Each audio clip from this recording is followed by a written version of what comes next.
कहानी की शुरुआत सिडनी नाम की एक लड़की को दिखाते हुए होती है, जो काफी खुश मिजाज वाली लड़की थी। जब सिडनी 9 साल की थी तो उसकी मां की मौत हो गई थी और उसे उसके पिता पॉल ने ही पाल पूस कर बड़ा किया था। पॉल एक प्लम्बर था, इसलिए सिडनी को पीरियड्स के बारे में बताने के लिए वो पाइप और प्लम्बिंग के सामान का इस्तेमाल करता है, जो पॉल को समझाने का बहुत ही अजीब तरीका था। पॉल सिडनी की अच्छी परवरिश के लिए वो सब कुछ करता है जो वो कर सकता था, लेकिन हर लड़की की तरह सिडनी को भी कभी ना कभी उसकी मां की जरूरत पड़ती थी। सिडनी अपने पिता के साथ काम करने वाले साथियों के बीच पड़ी हुई थी, इसलिए वो उन सब के भी काफी करीब होती है। एक दिन उससे एक स्कॉलरशिप का लेटर मिलता है, जिसमें उसे स्यू नाम के कॉलेज में पढ़ने का मौका दिया जाता है, और यह वही कॉलेज था जिसमें उसके मां ने भी पढ़ाई की थी। साथ ही उसके मां के ग्रुप कापा में शामिल होने का भी ऑफर मिला था। इससे पॉल और उसके साथी काफी भावुक हो जाते हैं, क्योंकि सिडनी वहां से जाने वाली थी। सिडनी जा रही होती है तो वह रास्ते में एक बॉक्स खोलकर कर देखती है, जो उसकी मां ने उसके लिए रखा था। उसमें एक लेटर था जिसमें उसकी मां ने अपने कॉलेज की दिनों की अनुभव के बारे में लिखा था। उसमें सिडनी की मां ने उसे सलाह देते हुए लिखा था कि उसे हर एक पल को जीना चाहिए, और जो भी उसके दोस्त बनेंगे वो जिंदगी भर उसके दोस्त बने रहेंगे। जब सिडनी कॉलेज पहुंचती है तो वह अपनी रूममेट दिनकी से मिलती है। दिनकी भी कापा की ग्रुप में शामिल होने वाली थी, इसलिए वह दोनों तुरंत दोस्त बन जाते हैं। उसके बाद स्टूडेंट काउंसिल की हेड रेचल को दिखाया जाता है, जो सब पर बहुत जुल्म करती है। रेचल उस यूनिवर्सिटी की वेबसाइट पर जाती है जहां कॉलेज के सबसे आकर्षक स्टूडेंट की लिस्ट होती है, और रेचल देखती है कि वो उन सब में टॉप पर है। रेचल टेलर नाम के एक लड़के को पसंद करती है, जो कि पॉपुलर लोगों की ब्रादरी का हेड होता है। रेचल और टेलर के पिता कॉलेज की ट्रस्टी थे और कॉलेज के फंड में 80% रकम देते थे, इसलिए उन दोनों का कॉलेज में ज्यादा नाम था और कॉलेज का स्टाफ भी उन्हें ज्यादा मान देता था। यहाँ यह भी पता चलता है कि टाइलर और रेचल एक सट प्रोजेक्ट में कम कर रहे थे।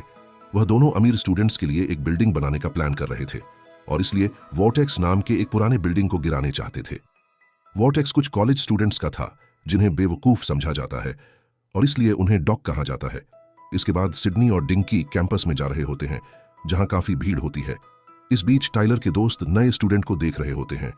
टाइलर का एक दोस्त एक स्टूडेंट को परेशान करने के लिए उसकी तरफ बॉल फेंकता है, लेकिन इससे पहले कि वो बॉल उस लड़के को लगती, सिडनी उसे पकड़ लेती है। टाइलर ये देखता है और उससे काफी खुश हो जाता है, इसलिए वो उसके पास आ जाता है और सिडनी और डिंकी से मिलता है। वो दोनों को कॉलेज का मैदान और कैंपस दिखाता है। साथ ही वो वहां की लड़कियों के अलग अलग दल के बारे में भी बताता है। वो सबसे पहले गामा फी के बारे में बताता है, और इसके बाद वी बीटा ओमेगा के बारे में बताता है, जिसमें हर बिरादरी के लोग होते हैं। इस दौरान वो लोग कप्पा फी न्यू तक पहुंच जाते हैं। कप्पा ग्रुप की लीडर रैशल होती है, और जब वो डायलर और सिडनी को साथ में देखती है तो सिडनी उसे खटकने लगती है। जब सिडनी कप्पा ग्रुप में जाती है तो कैटी और क्रिस्टी नाम की 2 लड़कियां उसके पास आती हैं और उसे रैशल से मिलाती है।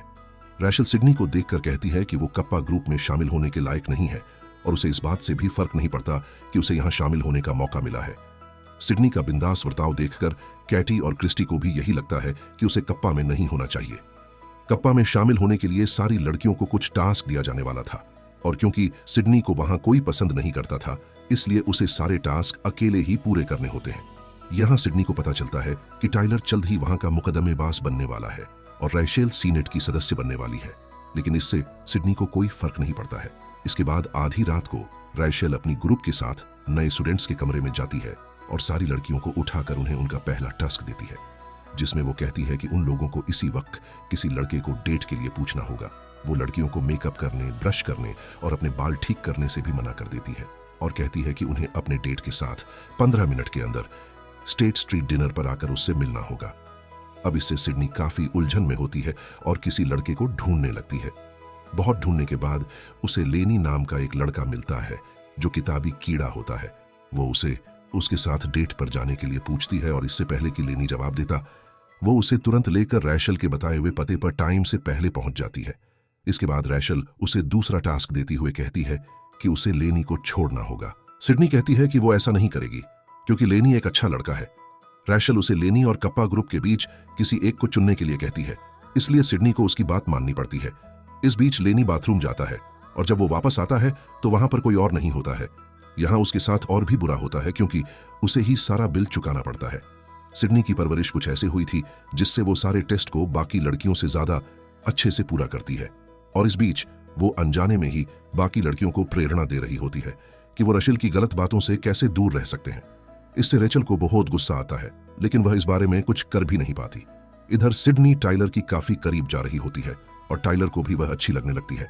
एक दिन सिडनी की मुलाकात लेनी से होती है और वह उससे माफी मांगती है और वह कहती है ऐसा उसने टास्क की वजह से किया था, लेकिन लेनी वहां से चला जाता है।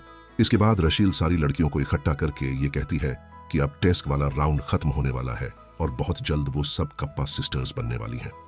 इसके लिए कॉलेज में अगले दिन एक ट्रेडिशनल प्रोग्राम होने वाला था जहां रैशल कप्पा सिस्टर्स का नाम ऐलान करने वाली थी।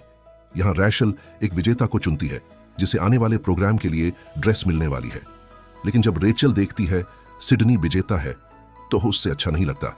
इस दौरान सिडनी को यूनिवर्सिटी की वेबसाइट के बारे में पता चलता है जहां सबसे आकर्षित स्टूडेंट्स की लिस्ट होती है, लेकिन वह देखती है उसका नाम उस लिस्ट में 213 नंबर पे है। रेचल यह देख लेती है और जानबूझ के एक ब्लैक ड्रेस देती है ताकि वो सबके सामने बुरी दिखे। अगले दिन जब सिडनी वो कपड़े पहनकर प्रोग्राम में आती है तब टेलर उसके पास आता है और वो उसके लुक की तारीफ करता है और उसे डांस करने के लिए कहता है। जल्दी ही रैशल एक एक करके कप्पा सिस्टर्स का नाम ऐलान करती है और उन्हें उनके बैच पहनती है। जब सिडनी की बारी आती है तब वह बेकार का बहाना करके सिडनी को कापा ग्रुप से बाहर कर देती है। उसकी बेइज्जती करने के लिए वह सबको बताती है कि सिडनी के पिता एक प्लम्बर है, साथ ही वह उसकी ड्रेस भी वापस मांगती है। सिडनी को गुस्सा आता है, इसलिए वह ड्रेस निकलकर फेंक देती है और वहां से निकल जाती है। इसके बाद सिडनी तेज बारिश में बाहर बैठकर भीग रही होती है। तब लेनी और उसके दोस्त उसके पास आते हैं और उसे अपने घर पर रहने के लिए कहते हैं। इसके बाद लेनी सिडनी को अपने सारे दोस्त मिलाता है। वो सबसे पहले उसे टेरिन से मिलाता है जो बहुत होशियार होता है, स्पैंक की बहुत शर्मीला होता है, जॉर्ज बच्चों की तरह बर्ताव करता है, बिली को हवाई यात्रा की वजह से थकान हो गई होती है और जेरेमी को लड़कियां पसंद होती हैं। पूरा कॉलेज इन लोगों को बेवकूफ समझता है, लेकिन वो लोग ऐसे नहीं होते हैं। वो सिडनी का अपने कोर्टेक्स में स्वागत करते हैं। जल्दी ही सिडनी उनके टूटे फूटे घर पे रहने लगती है और उन सबके काफी करीब हो जाती है। एक दिन वह सबसे कहती है कि कोर्टेक्स को रिपेयर करने की जरूरत है, लेकिन उस सब लोग उस बात को नजरअंदाज करने की कोशिश करते हैं क्योंकि वो लोग रैशल से डरते हैं। इधर रैशल जब सिडनी का नाम सबसे आकर्षक स्टूडेंट्स की लिस्ट में दूसरे नंबर पर देखती है तो बहुत गुस्सा हो जाती है। जल्द ही कॉलेज में चुनाव होने वाला होता है और इसलिए सिडनी अपने सभी दोस्तों के लिए चुनाव का फॉर्म लेकर आती है और उन्हें चुनाव लड़ने के लिए उस फॉर्म को भरने के लिए कहती है, लेकिन सब मना कर देते हैं। उनके पास रिजर्वेशन होता है और इसके बाद सिडनी सबके अंदर विश्वास जगाने के लिए और उन्हें एक भाषण देती है और उन्हें मना लेती है। इसके बाद सब लोग चुनाव के लिए पर्चे तैयार करते हैं और एक स्टॉल बनाते हैं जहां वो सबको अपने चुनाव में खड़े होने के मकसद के बारे में बताते हैं, जिससे टेरेंस लीड करता है। वो लोग वॉटेक्स को रिपेयर करके बाकी ग्रुप को भी सुधारना चाहते थे, लेकिन उनका असली मकसद रैचल को स्टूडेंट काउंसिल से बाहर करना था। इस बीच डिंकी उनके स्टॉल पर आकर सिडनी से माफी मांगती है और लेनी के साथ फ्लर्ट करने लगती है। उसी वक्त रेचल वह से गुजर रही होती है और स्टॉल पर रुककर कहती है वह लोग यह चुनाव कभी नहीं जीतेंगे, लेकिन सिडनी उसकी बातों को नजरअंदाज कर देती है। इसके बाद सिडनी अपने लाइब्रेरी में होती है और टाइलर उसके पास फूल लेकर आता है और उसके साथ डेट पर चलने को कहता है, लेकिन सिडनी मना कर देती है। पर जब टाइलर वहां लगातार गाने गाने लगता है तो वो परेशान होकर उसके साथ डेट पर जाने के लिए मान जाती है। इसके बाद टेलर उसे एक जगह पर लेकर जाता है जहां वो बेघर बच्चों को खाना खिलाता है और यह देखकर सिडनी काफी इंप्रेस हो जाती है। फिर वह दोनों सनसेट देखते हुए खाना खाते हैं और साथ में काफी मजे करते हैं। और जब सिडनी वापस आती है तो देखती है कि उसके रूममेट उस पर नजर रख रहे हैं, इसलिए वह सजा के तौर पर यह कहती है कि वह उन्हें अपने डेट के बारे में कुछ नहीं बताएंगी। दूसरी तरफ रेचल टाइलर के रूम पे होती है और वह उससे बात करती है। वो कहती है कि सिडनी चुनाव में उन्हें हराने के लिए यह सब कर रही है, लेकिन टाइलर उसकी बात नहीं सुनता और इसे वहां से चले जाने के लिए कहता है। इधर सिडनी और उसके दोस्त टीवी देख रहे होते हैं जहां आने वाले चुनाव के लिए उनके ग्रुप के बारे में बताया जा रहा होता है। वह लोग चुनाव में फ्रीडम तो थे, सेवेंथ पावर के नाम से KDDD हो रहे थे। सिडनी का ग्रुप बदलाव और समानता पर विश्वास करता था, लेकिन रेचल के लिए सिर्फ पॉपुलैरिटी और लोगों का लुक मायने रखता था। इसलिए सिडनी को लोगों से ज्यादा सम्मान मिलता है और वह स्टूडेंट की लिस्ट में टॉप पर आ जाती है, जिससे रैशल और भी ज्यादा गुस्सा हो जाती है और कहती है कि सिडनी को सबके सामने बदनाम करना होगा। इसके बाद टाइलर वॉटेक्स में जाता है और सबको आने वाली पार्टी में शामिल होने के लिए कहता है। पहले तो सब घबराकर मन कर देते हैं क्योंकि वह लोग इससे पहले किसी भी पार्टी में नहीं गए थे, लेकिन टाइलर जब उन्हें मनाता है तो वह लोग मान जाते हैं। पार्टी में सब लोग मजे कर रहे होते हैं, लेकिन तभी रेचल वहां आ जाती है और लड्डी डीको को कपड़े उतारने को कहती है और सारे लड़के नंगे खड्डे होते हैं। रेचल सिडनी को बताती है कि टाइलर चुनाव नहीं लड़ सकता क्योंकि वह 6 साल पहले ही ग्रेजुएट हो चुका है और वो यहाँ इसलिए है ताकि वो यहाँ से और भी कुछ सीख सके। वो सिडनी को अपने और टेलर के उस प्रोजेक्ट के बारे में भी बताती है जिसमें वो लोग वॉटेक्स को गिराना चाहते हैं। ये सुनने के बाद सिडनी दुखी होकर वह से चली जाती है और टाइलर को कुछ कहने का मौका भी नहीं देती है। अब उनके साथ यहाँ और बुरा होता है जब पता चलता है city board on F health यानी शहर के हेल्थ डिपार्टमेंट ने कोर्टेक्स को खाली करने का ऑर्डर दिया है। सब लोग इस बात को लेकर सिडनी से नाराज हो जाते हैं और कहते हैं कि सिडनी के आने से पहले उनकी जिंदगी ज्यादा अच्छी थी। सिडनी के जो दोस्त थे वे उस पर गुस्सा होते हैं। अगले दिन डॉक्स अपना सामान बांधते हैं और उस जगह से चले जाते हैं। इस बीच सिडनी के पिता पॉल वहां उससे मिलने आते हैं और सिडनी उन्हें सारी बातें बताती है, जिसके बाद वह सिडनी को समझते हैं कि उन्हें उस पर गर्व है और उसकी मां सिर्फ कप्पा की मेंबर नहीं थी बल्कि उससे भी बारकर थी। अगले दिन सिडनी नई उम्मीद के साथ डॉक्स के पास जाती है और उन्हें चुनाव में फिर से खड्डी ढियाहे होने के लिए बताती है।